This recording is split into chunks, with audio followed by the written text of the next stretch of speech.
안녕하세요. 대한민국의 알찬 국방 소식을 모은 대한민국 충성TV입니다. 구독, 좋아요, 알림 설정 감사합니다. 한국 공군 실전 배치를 위한 KF-21 전투기체의 1차 조립에 이어 2차 조립이 일부 완료되었다는 소식인데요. KF-21 전투기 조립은 1차 동체 조립과 성능 개량을 위한 2차 세부 조립으로 나뉘어져 있어 일부 기체의 동체가 완전한 모습을 드러냈다는 의미입니다. 순조로운 조립 생산과 함께 한국산 KF-21 전투기는 성능 개량과 신뢰성 테스트를 거듭하며 눈부시게 성장해 나가고 있습니다. 대한민국이 생각보다 더 경이로운 속도의 성장세를 보여주자 국내보다 해외 외신이 더 깊은 관심을 보이고 있습니다. 심지어 미국 CNN에서는 대한민국 방산무기에 대한 특집을 보도하기도 했는데요. CNN 보도 내용에 따르면 대한민국은 방산업계에서 미국과 유럽에 이어 세계 4대 강국으로 도약할 것이라는 미래 전망을 내놓으며 한국의 기술 발전에 대해 많은 나라들이 대한민국을 롤모델로 삼고 있다고 언급했습니다. 또한 이와 비례해 러시아와 중국 등 공산국가들의 전술 항공기가 과대평가되고 있다는 주장이 제기되고 있습니다.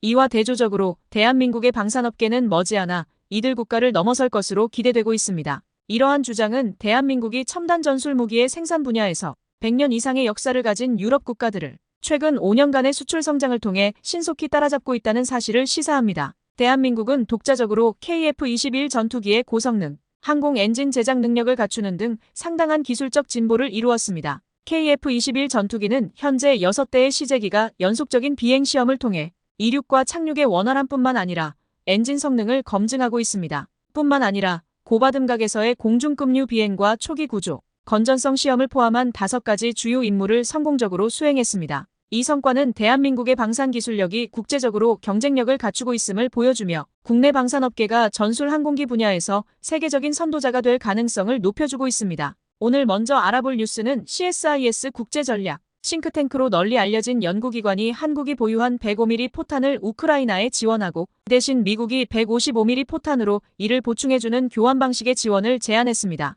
이러한 제안은 러시아 우크라이나 전쟁이 주로 대포병전으로 전환되어 폭격으로 인한 사상자가 전체의 약 80%에 달하는 현 상황에서 나왔습니다. 우크라이나는 러시아를 자국 영토에서 몰아내고 전선을 유지하기 위해 막대한 양의 포병탄약이 필요하다고 밝혔습니다. 우크라이나 측은 전선 유지만으로도 한 달에 7만 5천 발의 포탄이 필요하며 추가 공세를 위해서는 그 이상이 필요하다고 주장했습니다. 반면 러시아는 한 달에 약 30만 발을 발사하며 이 중 약 25만 발을 북한에서 수입하여 유지하고 있습니다. 미국은 우크라이나에 이미 300만 발 이상의 다양한 국가에서 생산된 포탄을 공급했습니다. 2023년 3월 12일에는 3억 달러 규모의 군사 지원 패키지가 발표되었으며 이는 탄약과 기타 군사 장비의 단기 재보급을 목적으로 합니다. 또한 의회에서는 600억 달러 규모의 추가 지원을 논의 중으로 이는 우크라이나의 저항을 수개월간 지속시키는 데 도움이 될 것입니다. 미국은 현재 월 3만 개의 포탄 생산량을 2023년 말까지 10만 개로 늘려 우크라이나 수요를 충족하고 자국의 전쟁 물자 배축량을 유지하는 데 기여할 계획입니다. 한편 지난 언론 보도에 따르면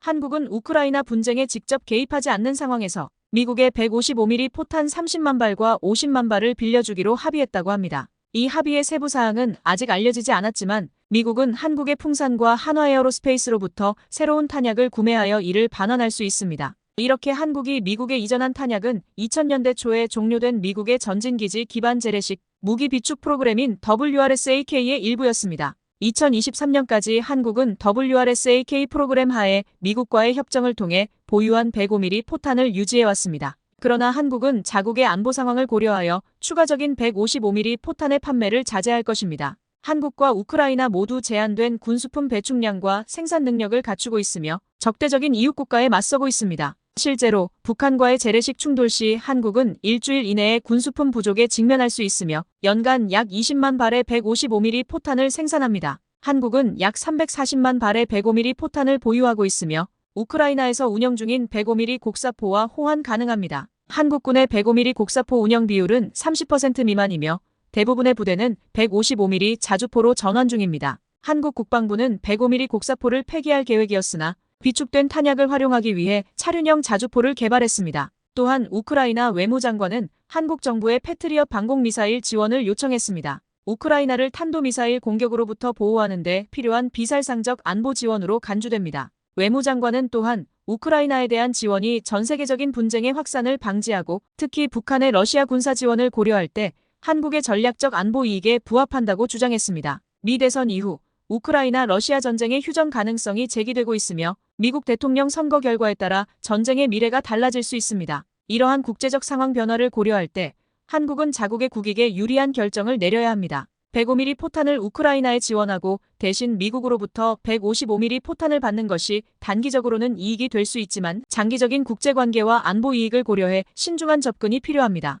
우크라이나가 전쟁에 이겨서 이런 상황에서 벗어났으면 합니다. 한편 대한민국의 자랑 KF-21 전투기는 험난한 여정 속에서도 각종 성능 검증의 마무리 단계를 진행하며 발전을 이어가고 있습니다. 비용과 관련된 문제는 여전히 도전 과제로 남아있지만 KF-21의 성능은 지속적으로 향상되고 있습니다. KF-21 전투기는 대한민국이 독자적으로 개발한 것으로 많은 국민들이 궁금해하고 자부심을 가지고 있습니다. 실제로 KF-21은 자랑할 만한 가치가 충분합니다. 프로젝트는 10년 전에 수립된 계획에 따라 큰 차이 없이 순조롭게 진행되고 있습니다. 오늘은 미국의 F-35 전투기 개발 과정 및 다른 나라 전투기들과 비교해 보겠습니다. F-35A 전투기의 초기 생산 모델과 후속 기체들을 비교하면 여러 가지 변화가 눈에 띕니다. 특히 초기 모델의 위성통신 안테나가 후속 모델에서는 컨포멀 안테나로 대체되었으며 기체 상부의 여러 부품이 업데이트되었다는 것을 확인할 수 있습니다. 변경 사항 중에는 스텔스 기능을 향상시키기 위해 추가된 스텔스 처리 소재와 저피탐 안테나의 적용이 포함됩니다.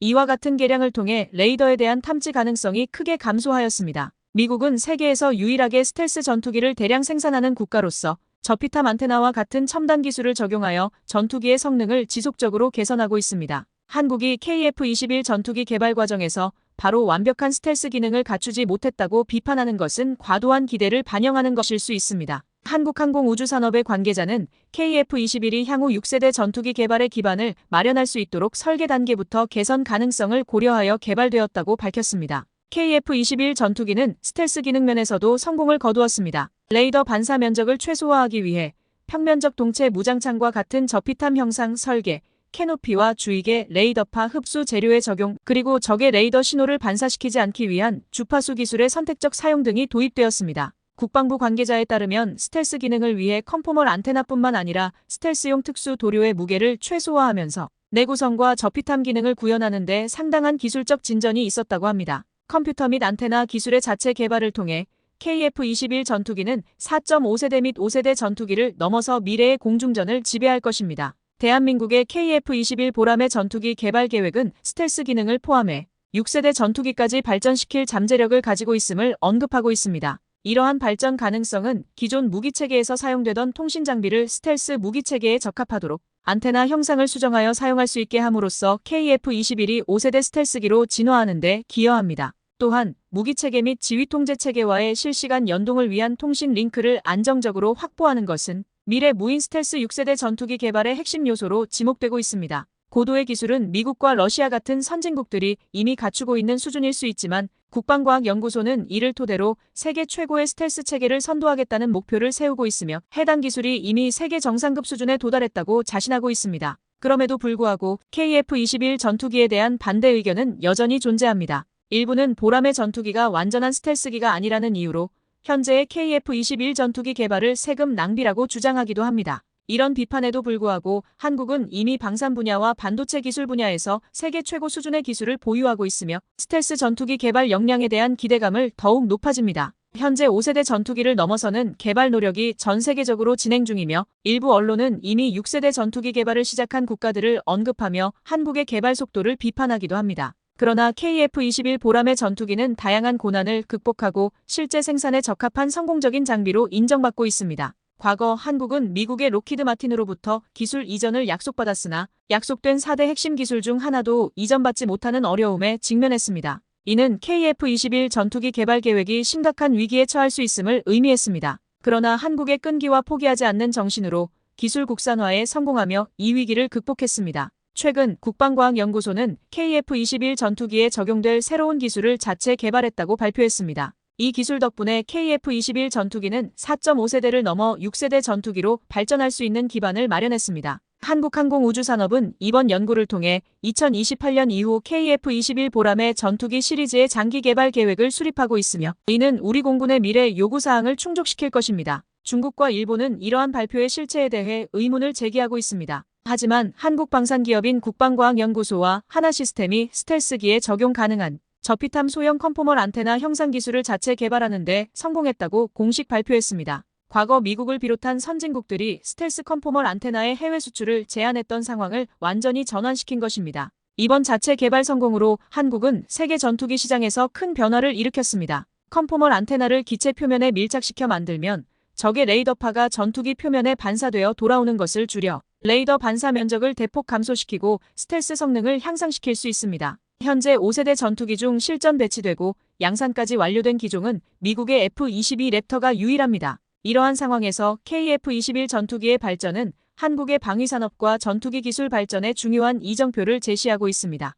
현재 F-35 전투기는 실전 배치 중이며 여러 국가에서 운용 중인 기체에서는 결함이 발견되어 비판을 받고 있습니다. 이러한 비판은 주로 결함 개선 없이 수출 후 시험 비행이 이루어지는 점에 대한 것입니다. 중국의 5세대 전투기인 J-20과 러시아의 수호이 전투기 역시 지속적으로 결함과 성능 문제가 발생하고 있으며 최근에는 추락 사건까지 있었습니다. 이와 같은 국제적 상황 속에서 30년 전까지만 해도 전투기 생산 능력이 전무했던 대한민국이 5세대 스텔스 전투기를 독자적으로 개발하는 것은 대단한 도전입니다. 이는 100년 이상의 항공 제작 역사를 가진 국가들과 비교할 때 더욱 두드러집니다. 그럼에도 불구하고 한국은 블록별 업그레이드 전략을 채택함으로써 안정적인 개발을 추진하고 있습니다. 이 접근 방식은 한국이 미국과의 공동 개발이 아닌 독자 개발을 진행함에 있어 현명한 방법으로 평가됩니다. 대한민국은 2020년대 말까지 스텔스 무인 정찰기와 2030년대까지 스텔스 무인 전투기의 개발 및 실전 배치를 목표로 하고 있습니다. 이러한 유무인 복합체계는 유인기와 무인기의 유기적인 연동을 통해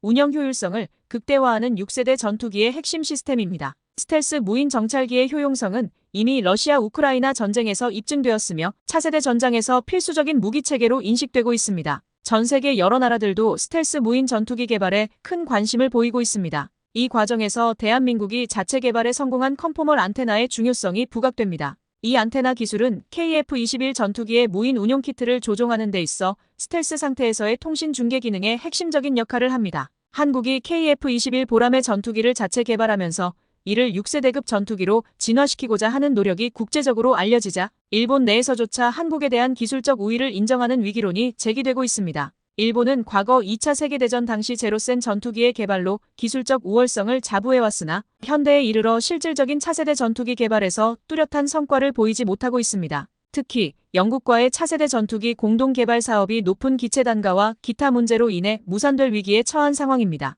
한편 한국은 실제 시제기 조립과 신기술 개발에 매진하며 KF-21 프로젝트를 실질적으로 진행 중입니다. 반면 일본은 록히드 마틴의 기술에 의존하며 2030년대 이후 6세대 전투기 개발을 목표로 하는 등 구체적인 진전 없이 장기적인 계획만을 제시하고 있습니다. 이는 과거에 비해 현대에 와서 일본이 독자적인 전투기를 개발하지 못하고 주로 미국의 기술에 의존하고 있다는 사실을 반영합니다. 일본이 여전히 기술적 우위를 주장하는 것은 현재 상황과 잘 맞지 않는 어이없는 주장으로 보여집니다. 이러한 배경 속에서 한국의 KF-21 보람의 전투기 개발 노력은 국내외에서 주목을 받으며 기술적 선도국으로서의 입지를 다지고 있습니다. 모든 연구나 기술은 산업기술이 함께 발전하지 않는다면 그에 대한 검증을 할 수 없습니다. 한국은 KF-21 전투기를 연구하며 생산까지도 같이 병행하고 있기 때문에 체계 속에서 한국의 정밀기계 산업, 전기, 전자, 통신기술, 재료 산업들과 다양한 상호 시너지가 나오고 있는데요. 보람의 사업을 국내 공군 120대 생산에 그치지 않고